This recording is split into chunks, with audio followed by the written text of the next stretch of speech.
Okay, so this is my airbag trailer, which I've made out of the tub of my FGU.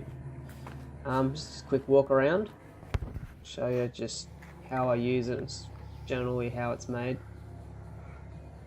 So yeah, you can see it's pretty low. In the fuel cap, I've put a pressure gauge and a shredder valve. So yeah, you can manually inflate or deflate it, a servo or with a little air compressor. Say if someone's borrowing it. Yeah, I've put a few extra stickers on the back, just little trailer badges, Falcon trailer. And it's an XR50 model, but I just stuck the turbo underneath it because it is a turbo that it came off. No fake exhaust tips as of yet. I have a spare wheel. It's a matching rim. It uses the same winch point as the ute. So I've bought a second-hand winch, welded the little jig up there and mounted it along with the plastic funnel so that you just put your factory winch and little arm in there, wind it down. I bought matching rims to the towing vehicle, the XR50 anniversary turbo rims. Two of my rims were buggered, one had a dent, one a massive gutter rush, so they're the two spares on both the ute and the trailer, and then the two good ones are on the trailer. I got checker plate at the front. I just done that myself. The chassis was made up by SJR Engineering, a local company. They also made the trailer and the ute. Just see how high that is compared to the can. I do have thicker tyres on this than standard. They are an extra aspect ratio larger. And this is the height that the lowest it can go because you can't fit your finger between the tyre and the wheel arch of the tub. I could start cutting that out and I'd get another 10mm, and then the axle would hit the chassis, and then I'd have to just basically make a new chassis. I don't want to do that. So, well, that's pretty much as low as I'm going to get it.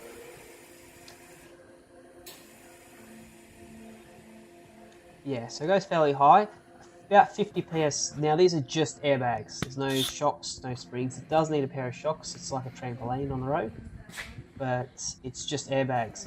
Double convoluted, I believe is the term we use. It's got sort of two balloons to it. Quite a large gap. I'm sort of failing to demonstrate how big a gap that is, but it's like a 1 ton ute at that height. Again, just a can for height demonstrations because tape measures are too much effort. I'm just doing a voiceover after the fact recording because I had a massive cold when I was recording this, so I didn't bother speaking. Slight tint on the tail lights, just the spray tint. Just a quick shot underneath, pause it here if you want to have a better look. But it's a solid axle and pivots at the front on both sides with a bound bearing. Oh, actually it was a grease nipple or something. You put a grease on it. They're the bags there. So there's both the bags are hooked up to the same air set, hooked together, same air pressure. There are fold down legs on each corner. I'll just throw them quickly because the idea of this trailer was a pull trailer. So drive up to your little party, drop the legs down, drop the bags on the legs, then you can level up the legs and fill it with water. That was the original idea of this. So both the bags hooked together. It fails the boot test miserably because it doesn't have like a left-right sort of suspension. It's one solid piece due to the solid axle. Independent suspension either side would be possible, but just a lot more designing and expensive, just a lot more effort than what's necessary for.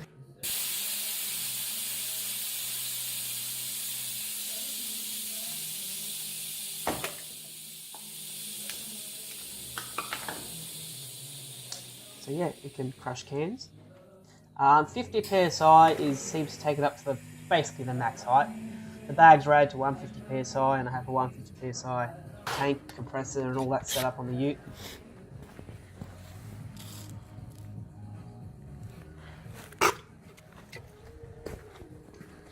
When the trailer as it sits right here now is about 400 kilos.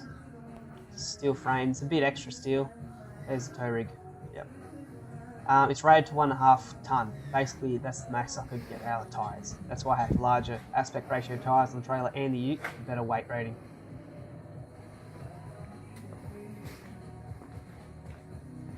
Ute is currently waiting for a replacement turbo at the moment due to shitty bearings, so I'm just mucking around.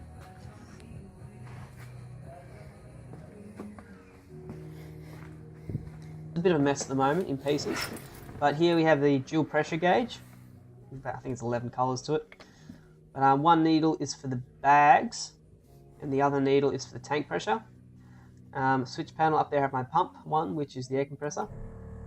You can get around the background. Switches. We have that one is the horn, which is very loud, air horn. Then a release valve for the tank pressure. Anchor up and down is for the trailer. The light bar I just pressed there, that's for my fold-up light bar. I've got a different video on that, which I'm pretty happy with how that light bar mod turned out, so I'd suggest you watch it if you like light bars. You notice the valve on the gauge is going down, so that's the pressure for the trailer, and it releases the air. It goes up fast enough, but to go down faster would either need more weight in the trailer or a bigger valve. And there you go. It is at the lowest height there.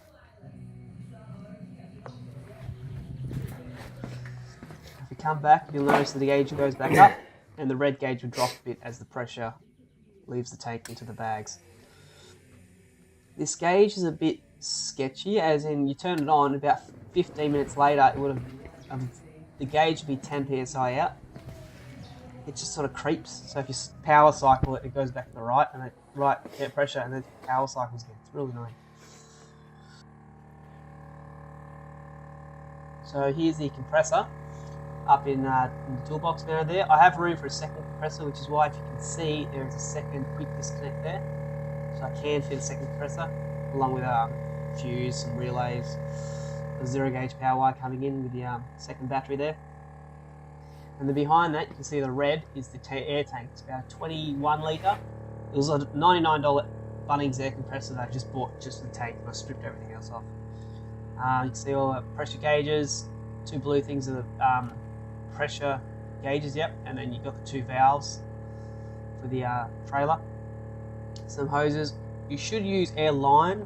I used air hose simply because I don't know why, I just wanted to. With hose clamps on the hoses and barb fittings. Shot from underneath. This was a real pain to fit. I had like all the exhaust out, and it was up on jacks for a while. Air horns, 2 facing to one side, 2 facing the other, 1 facing to the other side, and the last one facing out the back above the diff. They were quite difficult to fit. Because I took the train horns off the manifold they come from, I had to mount the solenoid and then run individual air line to each horn, just because it wouldn't fit in its factory configuration. It's a solenoid at the bottom of the tank for the release valve. It's a silencer on at the moment, but I think I'm going to take that off. It reduces airflow, it's too slow. The relay's there from that light bar, so ignore them.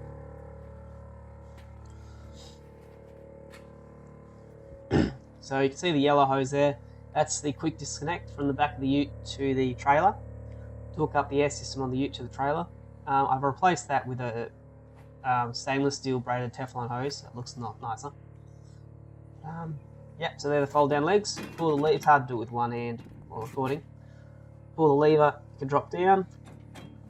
There's like locking points on different angles, and it's also got a nut on it, and you wind it and it extends or shortens to level it up. So yeah, that's a quick walk around. I will do another video eventually because it's sort of a work in progress. There's more stuff I want to do to it. So subscribe if you want to see more of this trailer. Thanks.